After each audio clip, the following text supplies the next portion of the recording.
Hi guys मु प्रत्यय ଆପଣଙ୍କ ପାଇଁ ନୂଆ ଡିଶ୍ ଗୋଟେ ନେଇକି ଆସିଛି। ଆପଣମାନେ ଦେଖିପାରୁଥିବେ ମୁଁ ବାଇଗଣକୁ ଭଲ କରି ଧୋଇକି इसको 4 ପିସ୍ କରି କାଟି ଦେଇଛି। ତେଲ ଗରମ ହେଲା ପରେ ମୁଁ ଛାଡ଼ିଲି। କିଛି ସମୟ ଫ୍ରାଏ ହେଇସାରିଲା ପରେ ଏଇଟା ମୁଁ ବାହାର କରିକି ଗୋଟେ ଛୋଟ ବର୍ତ୍ତନର ରଖିଦେଇଛି। ଆପଣମାନେ ଦେଖିପାରୁଥିବେ। तो तेल गरम हो सारा पर इलायची लवंग गुजराती तेजपत्ता डालचीनी ताकू ऐड करती भूषणा पत्र ऐड कली भूसुंगा पत्र कंचा लंका पियाज कटा वाला सब ऐड कर ले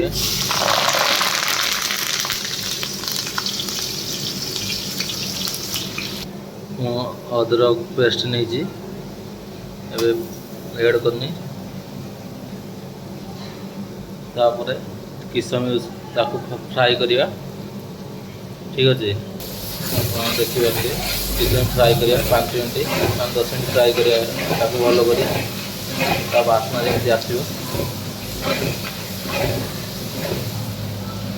तापर मुझे मिर्ची पाउडर धनिया पाउडर गरम मसला और हल्दी पाउडर सब ऐड करिया ता ऊपर।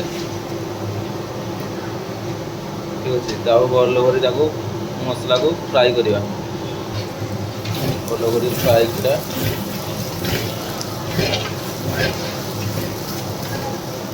टमाटर ग्राइंड किया करते आप देखते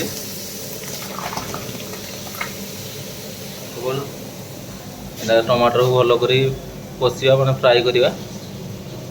टमाटर काजू को भल कर फ्राए करवा मसलार माने मसला जिते भल कर फ्राए करेंगे उते भल टेस्ट आसो।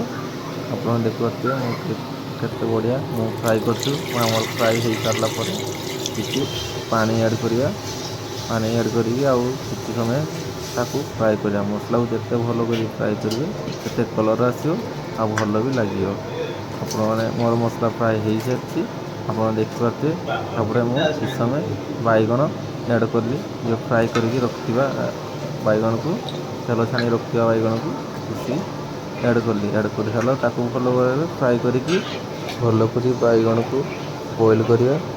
तापर वीडियो भल लगे जब लाइक सब्सक्राइब कमेंट शेयर करना।